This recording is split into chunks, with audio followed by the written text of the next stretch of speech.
Après De Gaulle, c'est peut-être ce soir, ou dans 6 mois, ou dans 1 an. Ça peut être dans 5 ans, puisque c'est là le terme que fixe la Constitution, au mandat qui m'est confié. Mais si je voulais faire rire quelques-uns, ou en faire grogner d'autres, je dirais que ça peut aussi bien durer encore 10 ans, 15 ans. Franchement, je ne le pense pas. Si vous me dites De Gaulle, vous m'intéressez particulièrement parce que De Gaulle est un personnage paradoxal dont il n'existe pas beaucoup d'exemples dans l'histoire du capitalisme français. C'est un homme de la bourgeoisie, de la moyenne bourgeoisie, tendant vers la grande, et qui est une sorte de cas exceptionnel. Il en est peu, il en existe mais très peu, et puis c'est lui qui a eu la gloire, c'est vers lui que s'est tournée toute la gloire, qui a un cursus classique, manifestement cagoulard, c'est-à-dire bon fasciste pendant l'entre-deux-guerres, comme tout le milieu qui le représente et dont il fait partie, c'est-à-dire les militaires, les officiers supérieurs, caractérisés comme les officiers supérieurs par un très fort anti-germanisme, et un anti-germanisme qui survit à la phase où la quasi-totalité de ses compagnons sont tellement hantés par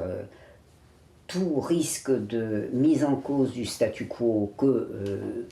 d'anti-germain, il passe au stade de germanophile intense, qui est caractérisé comme tout son milieu par une violence anti-bolchevique dont il a été d'ailleurs, je dirais, un des représentants actifs, puisqu'il est par exemple, il accompagne le général Weygand dans la répression, enfin dans la guerre proprement dite contre les soviets, quand la Pologne attaque les soviets, mais qu'elle se heurte à une contre-offensive tellement forte qu'il faut quand même que les Français viennent secourir la pitoyable armée polonaise pour se débarrasser de l'affaire, et puis qui, comme on peut un peu le prévoir, si on regarde certains éléments de la correspondance entre les années 30 et 1940, pour des raisons qui lui appartiennent, dans lesquelles probablement l'ambition personnelle, la vanité joue un rôle, mais après tout, ça a eu un aspect positif, je dirais, pour la nation française. Décide de s'opposer à ce qui est caractéristique de sa classe et de dire non aux Allemands. Et alors, ce qui est le plus caractéristique, enfin moi, d'ailleurs, ce qui m'a frappé le plus, c'est bien entendu, qui m'a conduite dans ma pratique d'historienne à aborder forcément systématiquement De Gaulle, puisque j'ai beaucoup travaillé sur l'entre-deux-guerres, sur la Deuxième Guerre mondiale,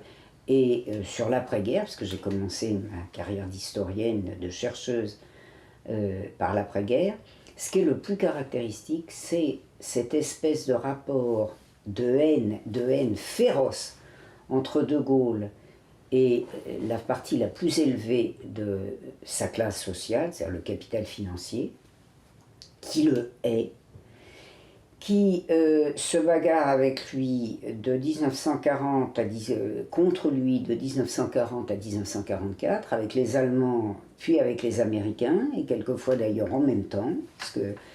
pour un certain nombre d'éléments du capital financier, l'alliance avec les Américains est en marche depuis 1941, qui fait tout avec les Américains pour esquiver De Gaulle, parce que De Gaulle incarne, je dirais, le non au tuteur. d'abord le non au tuteur allemand, et puis quand même en partie le non au tuteur américain, parce que De Gaulle ne veut pas lâcher l'Empire, parce que De Gaulle est très hostile à la politique américaine à l'égard de l'Allemagne et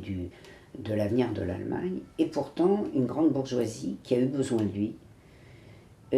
qu'il a pris et qu'il a à chaque fois utilisé comme un citron qu'on presse et qu'on jette. Donc c'est un personnage que je dirais, comme citoyenne, je ne goûte guère, parce qu'il est pour moi la représentation de la réaction, de la lutte antipopulaire, mais pour lequel j'ai quand même beaucoup de tendresse, parce que il est quasiment le seul représentant de sa classe à avoir dit non, ou à avoir tenté de dire non au tuteur, et ça lui donne un caractère tellement exceptionnel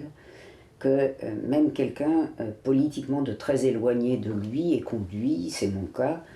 à reconnaître ses mérites particuliers.